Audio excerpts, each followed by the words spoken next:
ত্রয়োদশ জাতীয় সংসদ নির্বাচন ও গণভোট উপলক্ষে বৃহস্পতিবার সকাল থেকেই রাজধানী সহ দেশের বিভিন্ন এলাকায় ভোট কেন্দ্রে ছিল ভোটারদের উপস্থিতি। সাধারণ ভোটারদের পাশাপাশি লাইনে দাঁড়িয়ে ভোটাধিকার প্রয়োগ করেন তারকারাও। অভিনয় শিল্পী, নির্মাতা ও সঙ্গীত শিল্পীরা নিজ নিজ কেন্দ্রে ভোট দেন। ভোট দেওয়ার পর অনেকেই সেই মুহূর্তের ছবি সামাজিক যোগাযোগ মাধ্যমে শেয়ার করে সবাইকে ভোটে অংশ নিতে উৎসাহ জানান। প্রিয় তারকাদের এমন অংশগ্রহণে ভক্তদের মধ্যেও ভোট নিয়ে আগ্রহ বাড়তে দেখা যায়। অভিনেত্রী আজমেরী হক বাঁধনও বাবা মাকে সঙ্গে নিয়ে ঢাকা 16 আসনে ভোট দেন। ভোট গ্রহণের পর প্রক্রিয়া শান্তিপূর্ণ ও সুশৃঙ্খল ছিল বলে জানান তিনি। ভোটের পর দেয়া এক পোস্টে বাঁধন এটিকে গর্বের মুহূর্ত হিসেবে উল্লেখ করেন।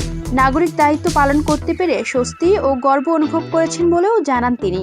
একই সঙ্গে সাম্প্রতিক কিছু সমালোচনার জবাব দেন। নিজের পোশাক নিয়ে বিভিন্ন মন্তব্যের প্রসঙ্গে তিনি বলেন, বোরকা তার কাছে ব্যক্তিগত ও স্বাভাবিক একটি পোশাক, যা তিনি প্রয়োজন অনুযায়ী ব্যবহার করেন।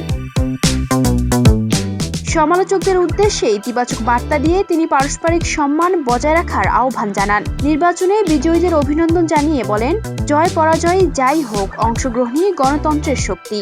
দেশকে এগিয়ে নিতে প্রয়োজন ঐক্য, সহনশীলতা ও পারস্পরিক শ্রদ্ধা।